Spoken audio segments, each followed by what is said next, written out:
ink-a-dink, ink-a-dink, ink-a-dink, ink-a-dink, ink-a-dink, ink-a-dink, ink-a-dink, ink-a-dink, ink-a-dink. Wow!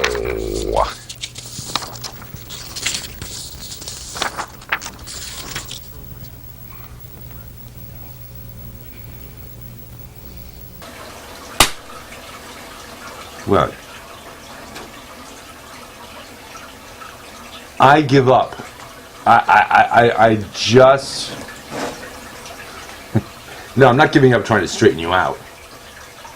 Because you got me straightened out enough. But I give up.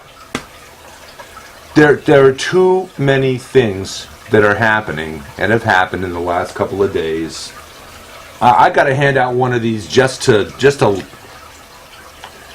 life in general, just to the fact that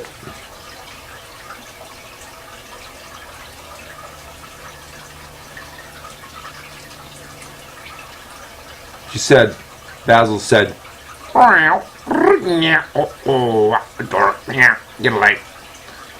said, look, get a light. Well, first of all, keep that cat, keep that Walter off the table.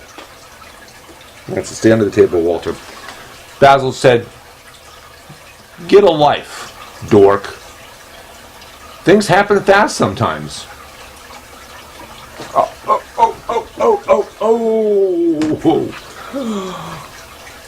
First I'll get a cat, then I'll get a life.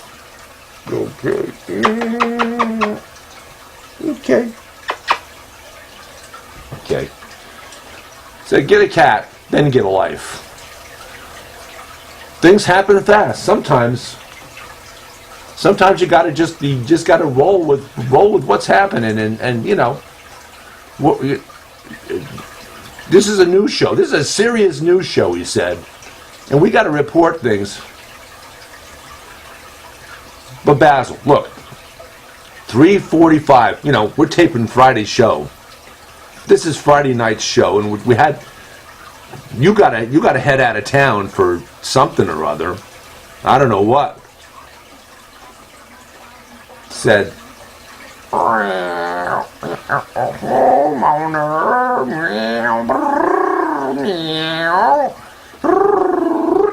Yeah. Said, I'm not telling you exactly where I'm going. Just keep in mind that the word homeowner has M-E-O-W in the middle of it, too, actually, camera, M-E-O-W contained in it. So, right inside the word homeowner is meow. What? Are you buying that place in Johnsonville that we looked at back last year where they had 6,000, I don't know, 5 or 10 buildings, 30 acres, a lake, and they were going to auction it and sell it for $1.59. Of course, keep in mind, kids, from a real estate perspective, that when you buy something at an auction, it's very important to remember, when you buy something at an auction, you're taking everything along with it. If there's like mechanics liens against it, if there's tax liens against it, you're buying all that along with it. So, you know, it's that place in across the river in Johnsonville, Connecticut. That was, Basil said, Dork, you got limited time. You want to do something. You want to talk about something. Just forget I said that. Yeah, I'm going away. I'm moving. And if you're lucky, I'll take you and Kristen with me. Because my house is going to be so cool. It's small. It's about big enough for a cat and 2 people stuck off in corners as lampshades. But got a nice balcony, a nice deck, overlooking an undisclosed body of water. It's got 100 feet of water for him, not us. If he invites us when we can. It says it's got 100 feet of water in front that's exclusively for a cat to use. And it's got a patio with two amazing. It's got two Jeffrey Petersons on the patio, except the Jeffrey Petersons on the little Jeffrey Petersons on the patio apparently have they got little more flesh to them. They're still engaged. Still engaged. See that? So Basil's saying, at any rate, Basil's saying, look, never mind the meow homeowner, never mind all that jazz. You got limited time. It's Friday night. You got a half an hour. Do a darn show. Okay. I'm going to start the show with one of these. I'm handing one of these out this time. And I'm handing it out to Life, because Life has just thrown too much lion Hershey's Kisses, lion-sized Hershey's Kisses at us. What up? Oh, you can say poop on television? You can say poop on television. Well, shit, I didn't know that. Yeah. You fucking say poop anytime you want. Okay. So, this is for Life. This is because Life has thrown too much stuff for even this reporter to report on. So, there you go. Okay. Okay. Alrighty. Let's get to it. You got a headline here, and I don't know. You got a bunch of headlines here, okay? And one of them is, I seed a lad. Okay. Got another one that says, sad lady. Ladie, lady. Okay. Another one says, dial a seed. Dial, D-I-A-L, like on this phone, okay? Or on the Nickelodeon phone. Well, this has got a push button dial, so it doesn't count. Dial a seed. I don't understand it. You know, you want me to do these stories, and then you give me these craziness to deal with. Okay, all right, okay. I'm going to move on. Okay, next. Trump, 3:45 p.m. today, Thursday. Donald John Trump has a news conference. And how in the world can we tape a show for tomorrow night and not know what he's going to say in the news conference? Basil said, I'll put it in a nutshell for you. He's going to say these things. He's going to say, they persecuting me.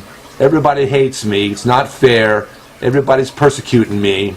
Everybody else is being a bully. Never mind me, what I've done. They're the bullies. And, oh, by the way, I'm not going to let you bully me anymore. I'm leaving. I'm not quitting. I'm retiring and going on to better options in my life. Okay. Oh, hey. Yeah, I know that's not what's going to happen, but got the. This is another example of how life can be kind of misleading. Santana, you got a lion's head,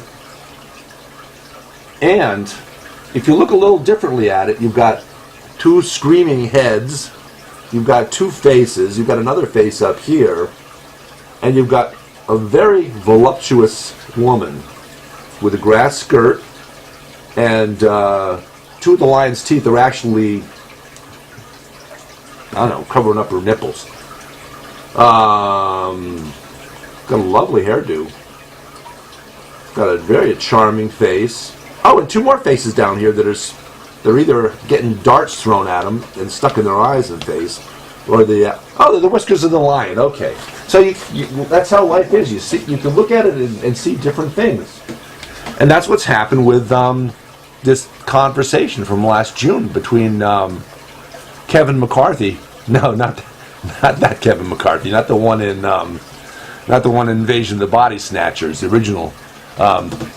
So Kevin McCarthy says to Paul Ryan and a bunch of the boys, says, "Hey, I know that I got a feeling that Putin's paying off Trump, and there's some crosstalk, And finally, Ryan says, hey, enough. We're family. Now, we don't know, without the actual recording of the conversation, and maybe even not with that, whether they're being serious, it's a serious conversation, or whether they're thinking a year in advance, presuming a year in advance that Trump is president and in trouble, and the best way that they can help him out a year later is by having a conversation, and then that looks bad for Trump, and then a year from then they can say, well, it was a spoof. We were spoofing you. Last June 2016, we were spoofing you. So ha ha ha, joke's on you. That's how Breitbart, or Basil calls it, Dumb Bart, is playing that up. So, okay, so the news. Okay, Trump, 3:45 p.m. today. How can we plan? This is going to be on tomorrow night. How are we going to? Basil said,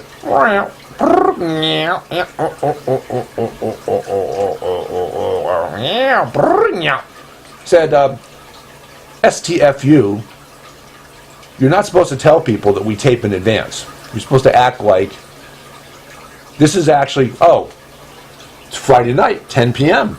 Thank you for joining us on Basil BuddhaCat Presents. Exclamation point. Okay. So, also, Robert Moeller has been named, and this is, I guess, going to be somewhat current tomorrow night still. Robert Moeller, former FBI chief, has been named an independent prosecutor to head an investigation into, I don't know, I guess in the parlance you would have to say Trump-gate, because everything is a gate. It's Watergate, Iran-Contra gate,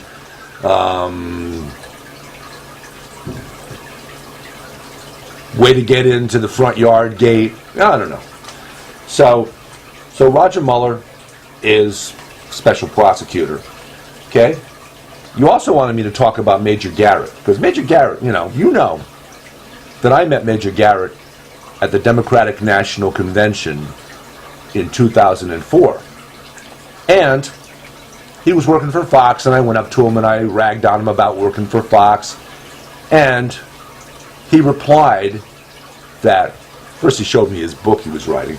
Then he replied that I'm not like those other guys at Fox. I'm a real reporter, he said. And later on, a year later, I met him outside of the Democratic Party headquarters on D Street, 4th Street, Southeast, whatever, in Washington, D.C. Met him again.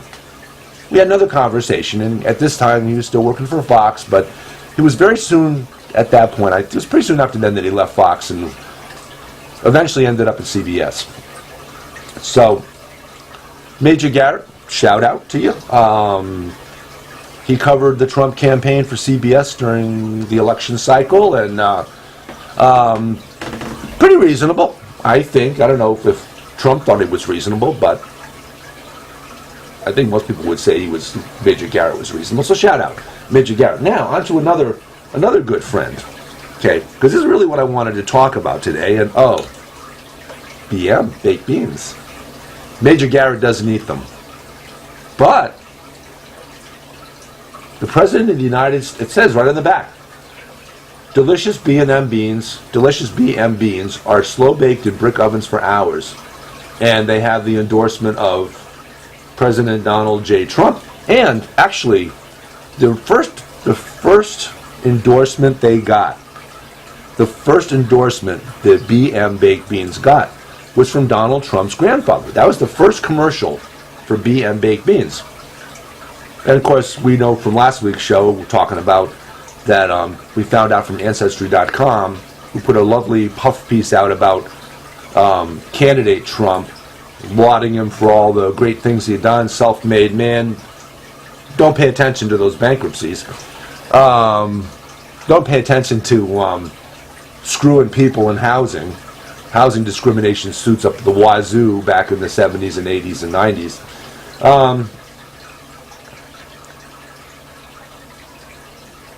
Donald Trump's grandfather.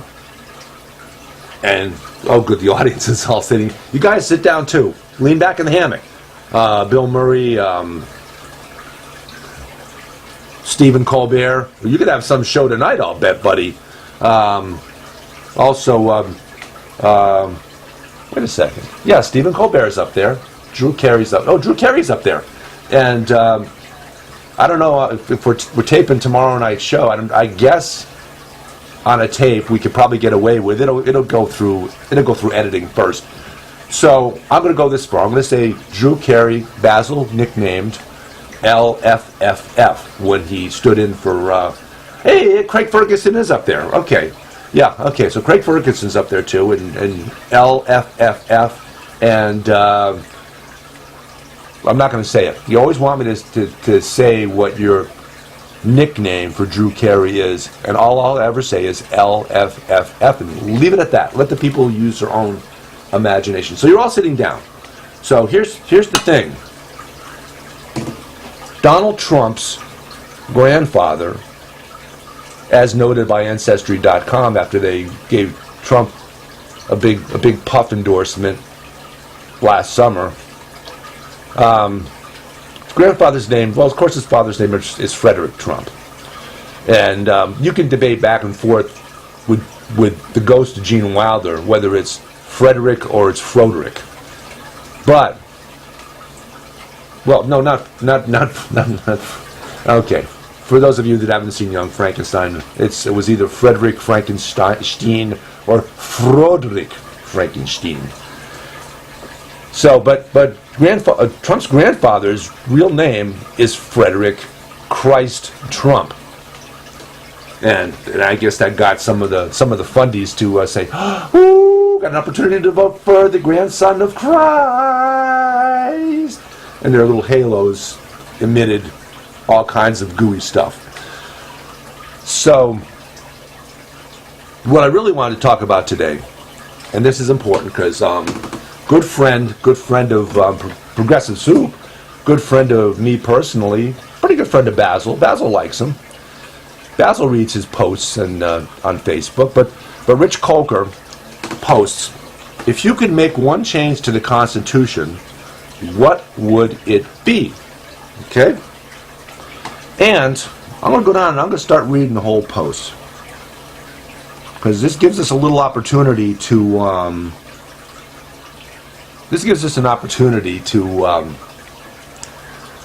not think about all the other 100 things we're going to be thinking about all day until 3:45 when President Donald John Trump announces that he's no longer President Donald John Trump, or whatever he's going to announce. So, okay, so here we go.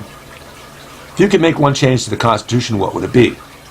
Okay, Charles Kelly, we don't know Charles Kelly. Charles Kelly says, Congress shall make no law abridging a right to privacy.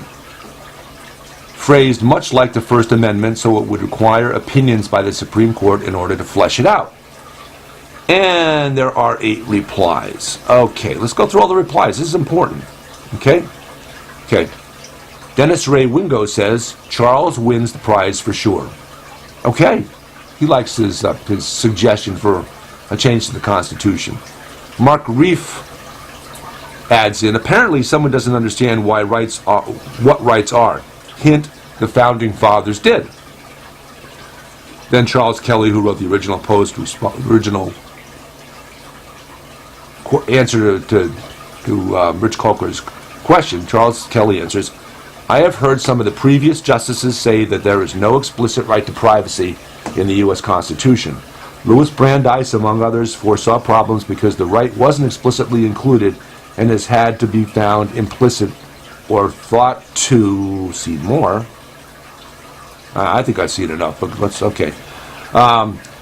Or through other legal or constitutional means. Unfortunately, when something important is implicit instead of explicit, too many people conveniently find it absent and therefore unworthy of due proper consideration. Okay, this is still on Charles Kelly's Congress should make no law abridging the right to privacy. John Christoph adds, would the right to privacy still serve as the constitutional basis for protection for protecting the rights of the LGBTQ folks, as it does under current Supreme Court of the United States precedent? Charles Kelly answers, if I recall, the LGBTQ marriage right was found, in essence, because of an implicit legal and constitutional test, the compelling state interest test. To wit, does the government have a compelling reason to impose a restriction on a practice, lift a Seymour? Who the heck's this Seymour guy? Lift a restriction on a practice, grant itself a right to an operation, or lift a self-granted right? Mind you, both tests are intentionally fuzzy because of all the factors that come into play. I can guess that the argument against LGBTQ rights are along the lines of maintaining the moral integrity of society. This is frequently the opposition argument in some cases. As long as the opposition does not cite religion in the beliefs and can sustain the morality argument with solid psychological and sociological evidence, not speculation, the court might listen. Listening is not the same as heeding, let me hasten to add. Okay, goes on. I guess between the compelling state interest and the privacy right, the answer is yes.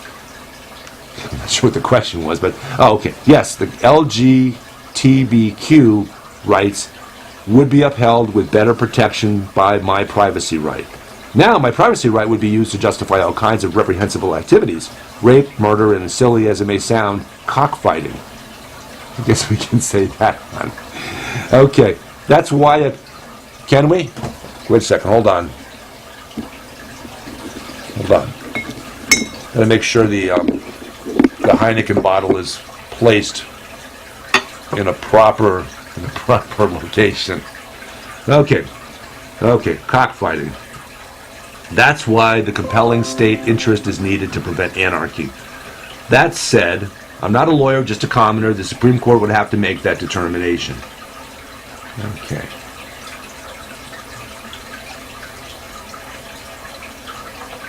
Okay, Dennis Ray Wingo adds to John Christoph, what you do in your own lives is your own business. Dennis Ray Wingo answers back, as long as it does not harm others.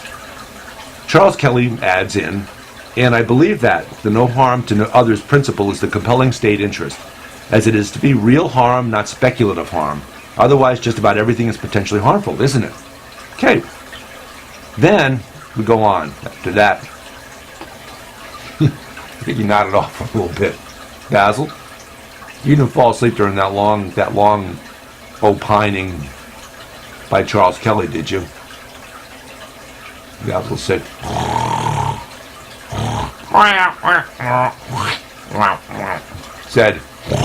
I'll translate now. He said,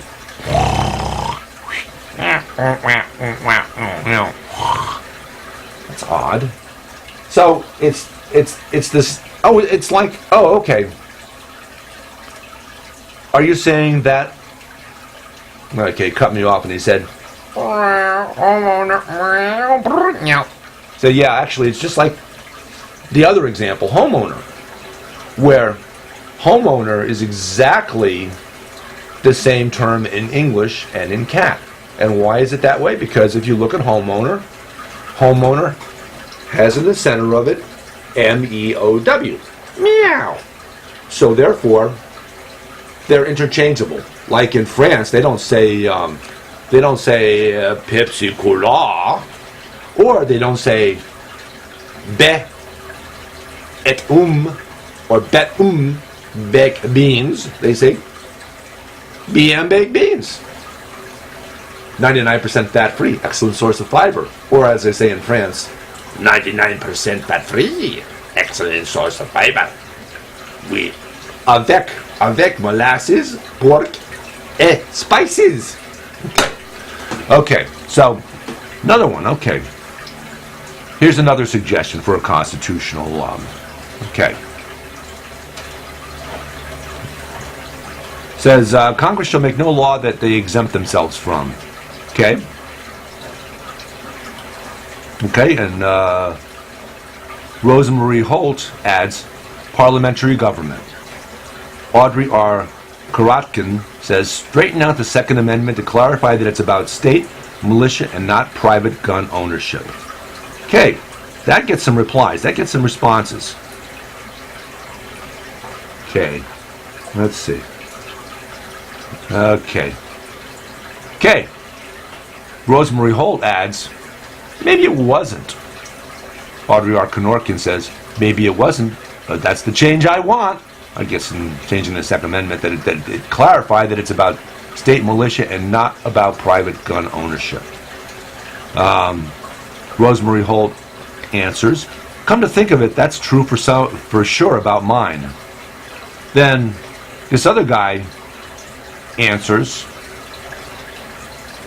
Basil's giving me the well, no, don't say it, don't say it, don't say it. He said,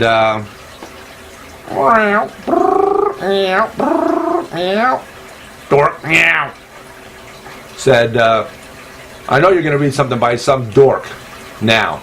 Okay. I'm going to read it anyway, too bad. David A. Stevenson chimes in, I believe it's about both militia and gun ownership. Perhaps limiting police force access to military-grade weapons would make citizens less motivated to match police rat-a-tat-tat for rat-a-tat-tat. You know, I didn't say tit for tat because you're not supposed to say the word tit on television because people will misinterpret. So I said rat-a-tat-tat for rat-a-tat-tat. What do you call the thing when you use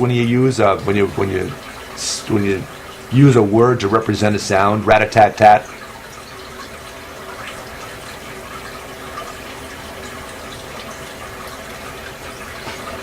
Okay.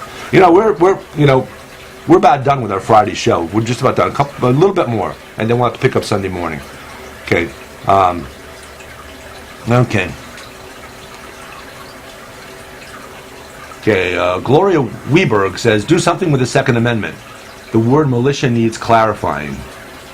William Acelero says, abolish the Electoral College or at least reform it to make it truly proportional by population. Okay. 6 replies to that. Okay. Now we're going to have to get on to that Sunday morning. Okay. Well, we got to do that Sunday morning at any rate. This is Basil BuddhaCat Presents. David Stevenson, Basil's co-host, interpreter, chief gopher, and apparently Basil's dork. We'll see you Sunday morning, probably with a more religious show. Only if Rich Kolker's discussion group here gets religious. Otherwise, sorry. Enjoy your evening. If Trump resigned yesterday, then we predicted it. Bye.